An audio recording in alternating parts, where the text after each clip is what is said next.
All right. We are live. We are back. All right. Perfect. Just in time for It our really was a brief commercial intermission. break. Yes. Now I want to host this fruit pie.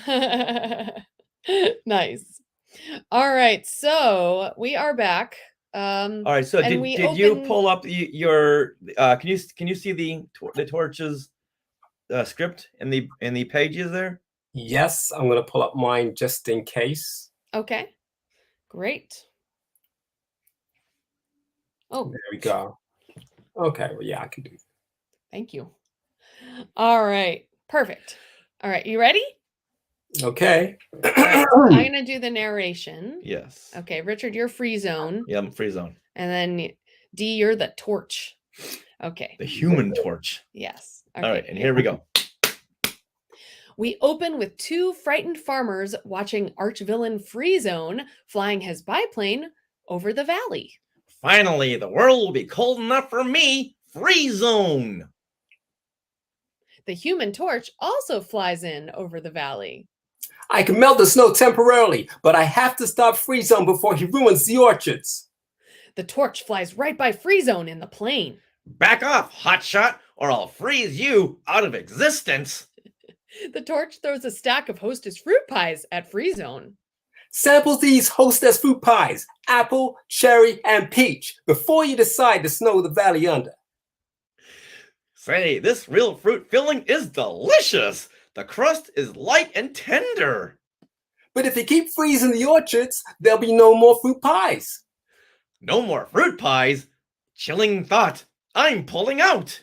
Freezone flies away from the valley. Now that Freezone has changed his plans, I can defrost the valley for good. You get a big delight from every bite of Hostess fruit pies. Oh, that was classic. Let's send that to Lucasfilm.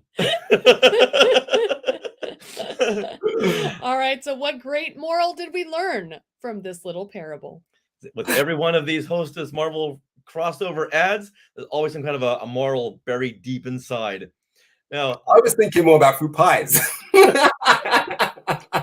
Well, they'd want you to believe, but what's a little sugary snack without a lesson plan? That villain Freezone flying a 1930s biplane can be just as dangerous as a warlord who can snap you into dust. Who would win in a Freezone versus Thanos battle? I got no idea. And if a fiery superhero suddenly pulls fruit pies out of nowhere, it's best that you do not accept them. I actually remember seeing this ad. Really? Yeah. They would always repeat the same things in these comics, and it would be like talking about cartoons I would never get to see, because they were only being shown in America. There'd be one. There was one that they looked like cavemen, and there was a blob and things like that. And the only one you'd recognize is probably Space Ghost or something like that. But these ads would always be repeated because I remember things like that. Those Hostess fruit pies. I would always think to myself, I wonder what they taste like, because they never made them here. And there was also Reese's Pieces, which was a common one in the comics as well. And it wasn't until maybe 20 years ago or so, that I tasted one. I was like, oh my goodness. Oh, what a horrible thing to do to kids in England. Yeah. We're going to tease you with the Hostess fruit pies, but not to let you taste one. And there was one of these pages where they would sell everything, right? And it'd be like, they would have like these glasses on sale, and they were like X-ray glasses. You can see through anything. And it was just rubbish or whatever. But it was like, to get that, you'd have to order it from America. And nobody ordered anything from America back in the day. So it's just like, oh, I wish I had those X-ray glasses. That's a good idea to do on a future episode, because in these issues, they got like full page ads where you can get those X-ray specs. You can get this tablet that will give you these big Superman type muscles, so you can kick sand in the face of the bullies on the beach. Wow. That's cool. Yeah. My yeah. goodness. You can get a whole family of sea creatures. Do they still make these pies? Oh yeah. Oh yeah, yeah, they do. When I see you, we have to experience that. The Apple ones are the best. Yeah, but we gotta do this in live action. So we're gonna get you a form-fitting Human Torch suit with little speedo briefs. I have to get myself a biplane, and we'll recreate this whole thing. I love it. And a mustache. That pencil-thin Clark Gable mustache. And I'll put on my narrator voice. Oh, see, look at this. It's happening right. Disney Plus, why are you not calling us? It's like that joke they're saying, yeah, when you strut down the street, you should have your own theme tune band playing behind you. We can have Sarah narrating. I like the way you think, Dee. Nice. All right, with that, let's get back to the show. Mm-hmm. Out on the battleground, a rebel soldier sees something in the distance. 3 tiny snow walkers. Their heavy footsteps vibrate the ground all the way to Echo Base. Then we cut to a half-page panel, and these 3 giant walkers now loom toward the reader. They're coming right at us, and ahead of them is a tiny rebel scout on a tauntaun, Oh. and this is very much inspired by Ralph McQuarrie artwork. How funny is that? Guys, I see these walkers. They're right on top of me. I didn't think to warn you before, but here they are. Yeah. I thought that was Run, hilarious. don't walk. Get out of their way. Just move slightly to your brilliant. right, and you'll be safe. They just snuck up on me. You didn't hear their heavy footsteps? I know. You know what? I had my earbuds in. That's my bad. That's my bad. we fed the tauntaun something risky last night. I just thought it was that.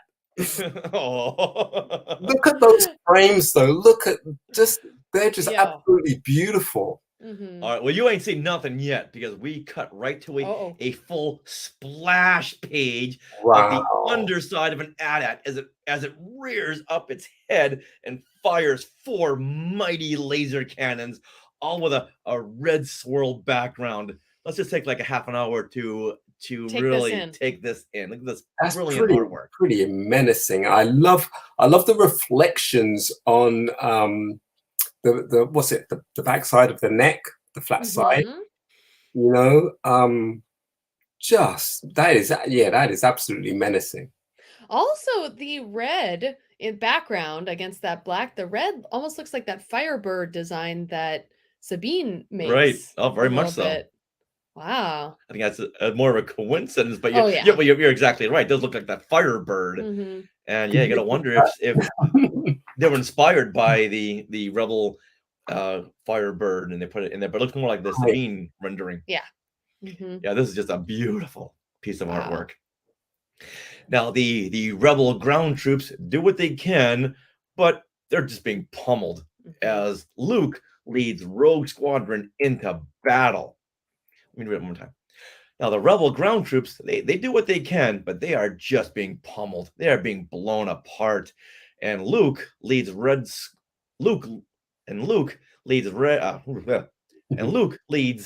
Squadron into battle. And here we see another McQuarrie inspired panel where we see from a low angle a snowspeeder racing over a walker with a stream of smoke that shows so much destruction going on even out of frame. Look at that in the upper right hand corner. Oh, okay, yeah. Look at that. That's a Ralph McQuarrie inspired panel right there. That is. Now, Nice. suddenly, the cockpit shots are just absolutely amazing. Oh yeah, definitely. Yeah, the use of color just in every single panel just differentiates, because here we have the red background, and then we cut to the orange sky background, and the lavender where Luke is in the cockpit, Dak is in the cockpit.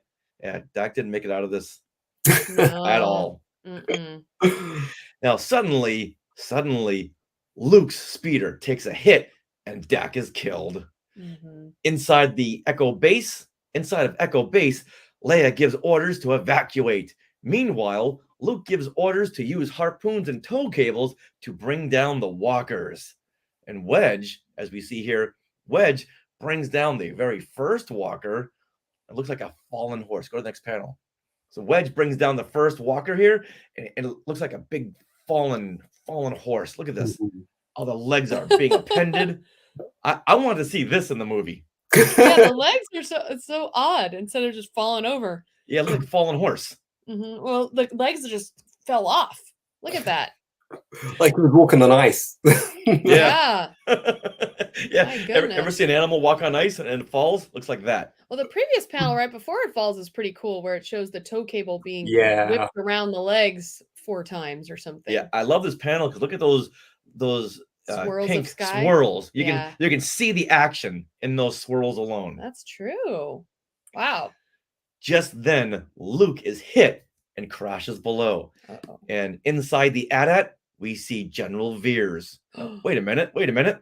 Didn't Vader choke him out earlier in this issue? Okay, who's not paying attention? Oh, right here, the orange and red. Yeah. And his walker is in range of the shield generators, and he orders to pick up speed and crush anything in their way. And Luke is right in their way. Oh boy. So we cut to Luke's speeder, which is right in the way. Another panel that's taken inspiration from Ralph McQuarrie's artwork. Wow. And guess what? This ends part 2 of the 6-part adaptation of The Empire Strikes Back. What? We're right in the middle of the Battle of Hoth. I'm very upset. But this is a great cliffhanger. This is how great stories end, with a great cliffhanger. Then I'll just go see Empire Strikes Back in the theater. Oh, spoiler alert. The next issue, Imperial Pursuit. Bam. Wow. So after we've gone through this issue, Dee, what are your afterthoughts? It makes me want to collect more of these picture frames. You know, I'm thinking that I need to get one for this wall. It's due for some painting and stuff to be done. But when it's done, I wanted to get something like that as a solo thing or whatever. So I've been looking recently, and then as soon as I saw this, I'm like, yeah, we need some more Star Wars in the house. Well, I don't know if you got like TJ Maxx over there or Marshalls, but those stores, every once in a while, you can find a classic Marvel Star Wars comic print in those stores. I haven't found them yet, but every once in a while I'll get a Skywalker posting a picture. Hey, look what we found. Wow. It's like, oh, dang it, I want that. Yeah, I'm gonna have to do some more hunting. I haven't bought any since for many years actually, other than the ones I had in my room. But things like that, and you know, they look so good, you want to frame it. You know, it just so happens that it's Star Wars. So, but those frames, they're well, I don't even know what style you call that. It's not deco, is it? But it's beautiful. Those beautiful color contrasts that take your eye line from one image to the next, to the next, to the next. I would say it's more related to like pop art. Yeah, that's exactly what I was just thinking. Pop art. Yeah. Very Andy Warhol. Yeah, you know, I could have thought that a little bit with that Kubrick one I referenced for Leia. You know, because you can see that just those colors, and his artwork is so good. So it's just like, yeah, it still works, but it's got this context now. You know, in these story frames, but it's beautiful. Yeah, very much so. All right, Sarah, what are your afterthoughts on this issue? So, I mean, like Dee, I felt like the art was fun. The colors are beautiful. And I really like those little character moments between Luke, Han, and Leia. And even R2 and 3PO, they were showing some nice little connection there.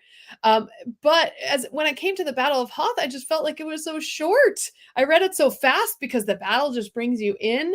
And then all of a sudden, you know, they didn't even get to the blowing up of the generator. It's like, no, but there's more to the story here on the Battle of Hoth. So that's my only complaint, is it's too short. Well, Marvel did put out this big omnibus with all the issues all in one place. Oh. So you don't have to go through that agony of having to wait a month when the next issue would come out. That's how painful it is watching these series on Disney Plus. You know, most of them I have to wait until the series is done because, you know, I just can't handle that.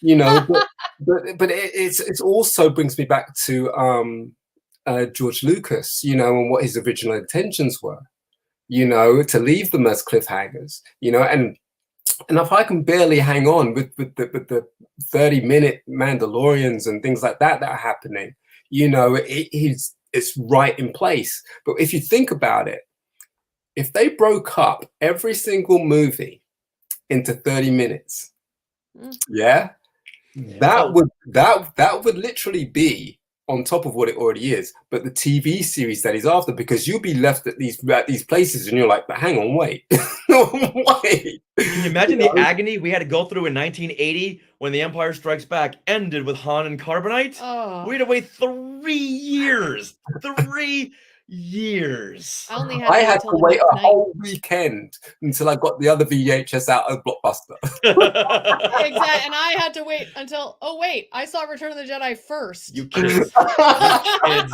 You have no idea what we had to go through.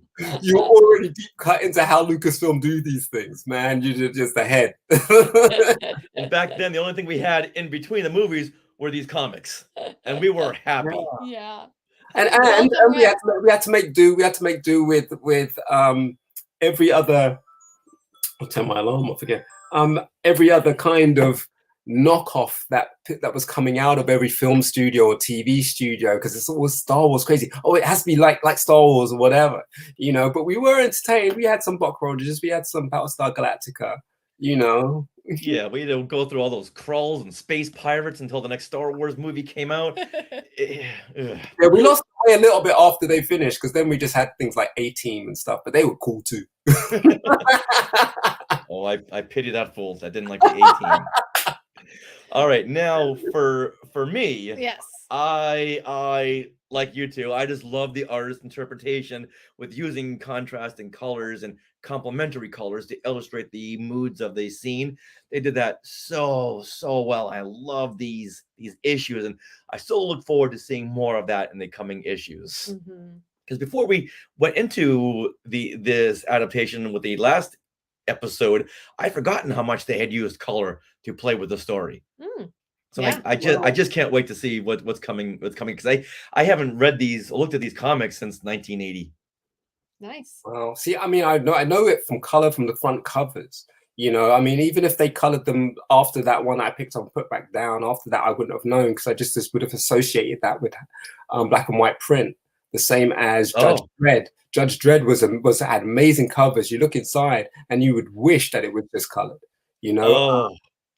But with this, it's because it's intentionally and deliberately retro. You know, they know exactly what they're calling back to, and it just fits so well. But also everybody's comments about Toys R Us. I'm just so gutted that I missed out on those things. Oh, boy, I feel so bad for the kids in 1980 in England, because not only did you not get Hostess fruit pies, but you didn't get these spectacular colored images inside the books. That's so sad. Yeah, I'm sorry. I'm so sorry. We had very limited toy stores as well. I remember always seeing a few toy blasters in the store. I remember seeing large figures of Luke and the Ewoks and things like that. And I think my uncle, I think, bought me for my birthday or Christmas a large Boba Fett. And you know, and I had a 3PO and an R2, but that was about as much as anyone knew about merchandise, you know, or toys of that ilk. We would have the adverts on the weekend, you know, with Action Man. We had UK was Action Man. You had GI Joe. You know, you had a full-on story and cartoon. We just had this dude that looked like he was in the army. You know. It was things like that, you know, the way it was. And especially, you know, I used to pine for the things that I would see in these comic books, and most of all with cartoons, because we had a very limited range in the UK. I remember we would have Super Friends. Oh yeah, we had Super Friends, Space Ghost during that period, which was kind of waned because it didn't really have that much. But those weekends, yeah, it was Super Friends. Occasionally, it was early on than that. It was Spider-Man. Used to love those, you know, and things like that. But everything you knew was special about a comic book was that it came from America. Interesting. You know, that's what it was. You know, and that's why I grew up with this reverence for conventions. You know. Like I only knew conventions to be where you could get any comic book you wanted. Yeah, before all of the, entertainment and value package that was added to it. So over the years, as that happened, and I found out more and more about it, it made it more of a prestigious place, you know, which is why I only wanted to ever do those if I'd earned the right to be there, you know, and things like that. But that was associated with comic books. You would hear about these things, Comic Cons, and only dream of like something like that happening over here, because you know you could barely get this comic book every weekend. These are very special things. That's why everybody has theirs in the UK, whether it's Captain Britain or Judge Dredd or, you know, even Star Wars or even some of the Marvel stuff. Like myself, it's only Spider-Man, but you know, those things they stick with you like a cartoon, man. Absolutely. It's funny you say that because Elton John first came over to America because he needed to collect record albums that weren't available in England. Oh, wow. So he came over here to Hollywood. There's a little store on Hollywood and Highland that used to have every record imaginable, and he used to go there to get his records. Yeah, there are only very selected few businesses, I would say, that would deal in import records from America, and it would go straight into the club circuit. It wouldn't hit TV or radio. It would go into like the nightclubs and things like that, and gradually, every now and again, something from that pool would surface in on Celestial TV on Top of the Pops or on the radio station. The radio stations had their own set of what they would put out there. Even when it was easy listening, you know, if it already been released, like the Beach Boys or something like that, yeah, they'll play it. You know, Aretha Franklin, all right, but they'll play it. You know, but anything that was new or anything that was underground, like Parliament or P-Funk, you know, we're lucky we got all in the gang. Well, let's talk about our favorite panel from this issue, because as we've talked about, this artwork is fantastic. So, Dee, do you have a favorite panel that you've been eyeing? I did, but I'm torn. It was the most obvious one. It was that Luke and Leia. Oh, that's not obvious. Considering I don't like the scene and what it represents, the fact that it could mean something to anybody if they had it in the house that they don't even need to know it's Leia and Luke.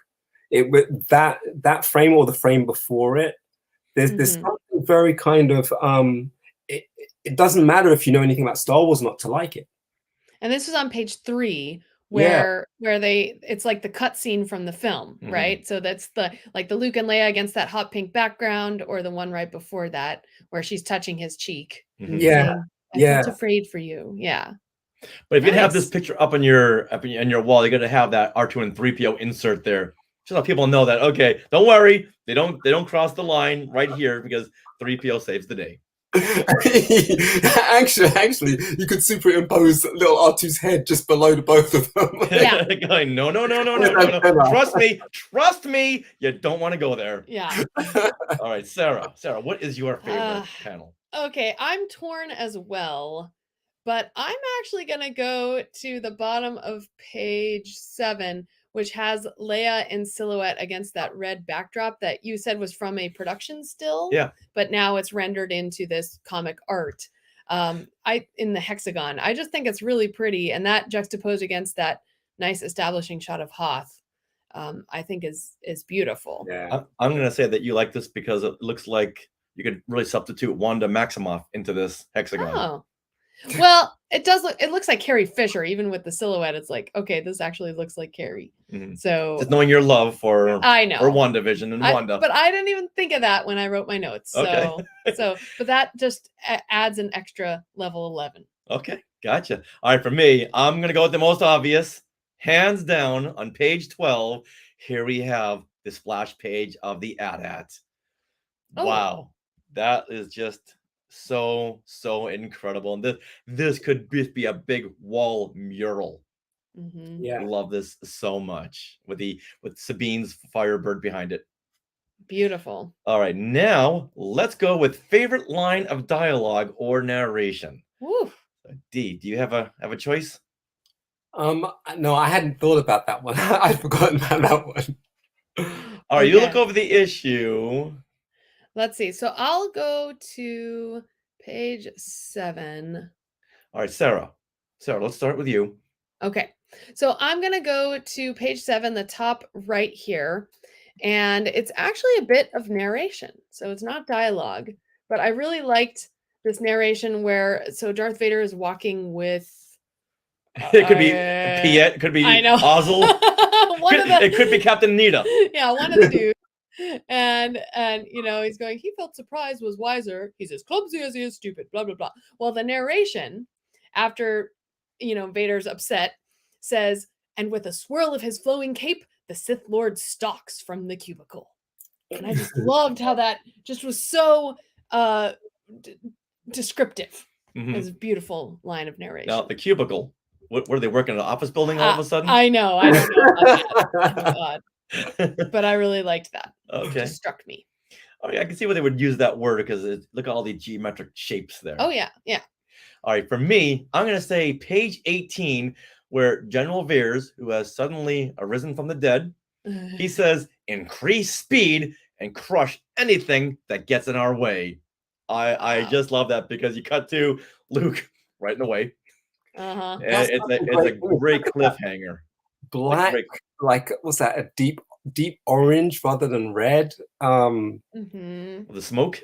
No, behind gold. General Veers ish. Yeah, gold and black, and that's just such a striking image. Yeah. Yeah, it really pops with everything else surrounding it, which is all white and snowy blue.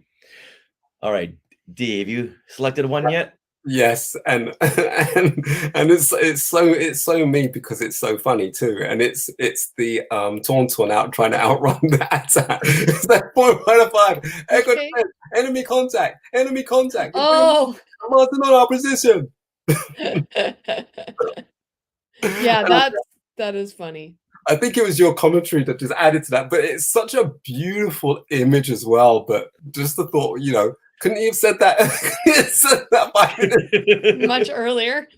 Yeah, enemy contact. Are you sure? Are you sure? How close are they? 16 inches. I'm gonna say. Now 12. Now 9. Now. Yeah, they're like, they don't worry. Some rider out there says you've been faced by an attack. Nah, yeah, nothing. Yeah. Once again, just swirl to your left. Just take a sidestep, and they'll walk right by you. That's funny. All right, now let's get into best use of color. Wow, Richard, pick anything, any panel here you could really choose. Let's go to you, Richard. Though. All right, I'm gonna go with page 16, and the pink swirls in the background where Wedge's snowspeeder is circling the walker with the tow cable, and just those swirls just show the energy and movement of this panel. Nice. Love those swirls. Beautiful. And they kind of counter swirl with the colors in the sky, you know. Yeah. It's beautiful. Yeah, it's really cool. I'm gonna go with page 11 here, which is the page that's introducing the AT-ATs to the Battle of Hoth. I mean, that bottom panel is really cool, but I love this whole page and how what's interesting about it is the whole battle itself, when it comes down to business, has these reds, these oranges, these yellows. It's very fiery colors, but right before they're introduced, it's almost showing this calm before the storm with still a blue sky, but marbled with pink. And when they see in the binoculars the AT-ATs coming, it's hot pink and a lighter pink. And so it's like almost introducing the red, but it's like just it's foreshadowing. It's the calm before the storm. Exactly. Yeah. So there's a lot of whites and blues, but this pink here is a little bit of like, oh, look what's coming. You know, so I thought that was a really cool way of doing the progression of the art. Well, that pink frame at the top on the left. Yeah. You know, that's what I mean about you can hang that in your house. Only you need to know what that is. But it just looks, I don't know what it is about the coloring, whether it's the framing, whether it's the angles. I don't know what it is, but maybe it's because it's just Star Wars. But it just looks so good. Yeah, it's really neat. You know? And for me, it's the last page, what I was just describing to you. Just that menacing moment.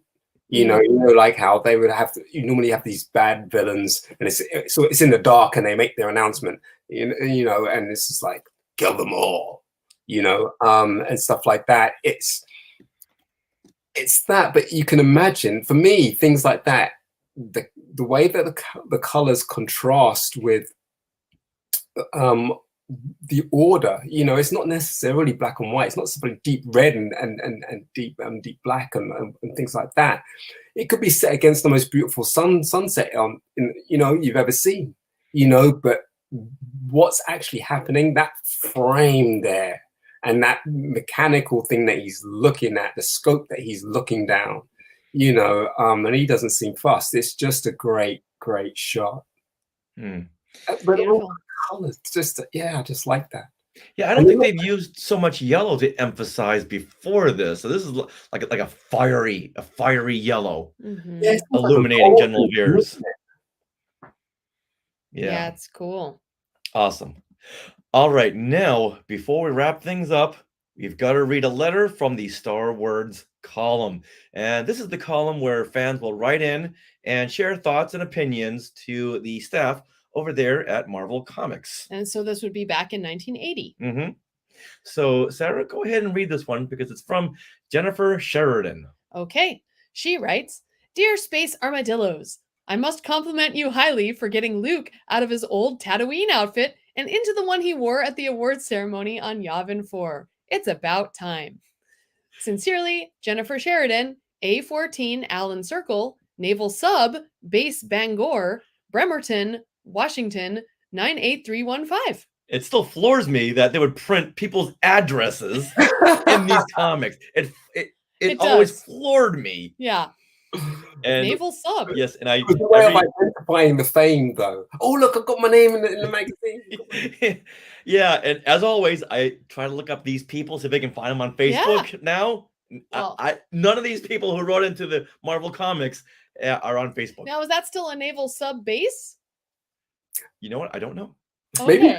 Maybe it's because they put their addresses out there. Yeah, that's so crazy. Yeah. All right, but Marvel writes back. Okay. Marvel responded, "Jen, you weren't the only one to comment on Luke's dress habits. We felt that viewers of the first film and casual readers would more quickly identify Luke in the duds he wore in the movie. Now that The Empire Strikes Back is out, we'll be catching up with all of Luke's hyperspace fashions." Well, you know what? I got a good idea, Marvel. Maybe if you made Luke look like Luke in the first 38 issues, they wouldn't have to worry about what he wore. I'm just saying. That's a good one. Because he did not look like Luke. Yeah, it's not really until after Return of the Jedi that they put Luke in different outfits than we saw in the films. Right. Okay. Wow. Because you gotta wonder how many of those white tunics, his Tatooine farmer outfits, did he have? And white gets dirty fast. Yeah, and most of those issues, they were all like really, really sparkling white, clean. Well, yes. Well, when you're set in space, it's a dark contrast. That's true. All right. All right. Well, that wraps up issue 38. The second part of the 6-part adaptation of The Empire Strikes Back. Dee, thank you so much for joining us. I hope you had as much fun as we did. Thank you for the invite, man. This has been fun. I've really enjoyed this. Awesome. I've missed you guys, man. I know. It's so good to talk to you and reflect. But it's also so good to see you guys busy. Like when I saw you at the Willow thing, I was like, oh, wow, they're there. I can't tell them yet. Yes. Yeah. Yeah. That whole world event, that world premiere was just amazing. If you had told me back in 1988 that I'd be going to a Willow world premiere for a TV series, I don't know what I would have done. I know. Wow. And seeing all the actors there. If we turned around and saw you there, I thought, hey, Dee, what do you do? Oh, wait a minute. I'll be like, yeah, what am I doing? But it's, that I don't know. that's why it's such a fun time, where we can reconnect with things that inspired us and gave us so much joy in our youth, from TV things to toys to whatever, even foods like Hostess pie, Reese's Pieces, Exactly. all this free advertising. I hope they're listening. I can give you my address. Right? Well, if Hostess does want to reach out to you, Dee, where can they get a hold of you on social media? You don't need to give us your home address, your social media Get handles. me on Instagram, digital_star. It's digital_star because Dee Tails was taken. Can you believe it or not? So yeah, I'm there. I'm on Twitter, Facebook. You'll find me. You can identify me. Dee Tails. Always with Daffy Duck, image of Daffy Duck. You can reach me there. But yeah. Awesome. Well, this has been so great. Thank you so much for joining us. Thank you. May the force and the color of Marvel Comics be with you always. And you too, brother. Nice. Did you just give us the Vulcan salute? D, you know what? If I'm gonna take a screenshot of that, I'm gonna send it to Lucasfilm. Say, have you done a character background check on some of these actors?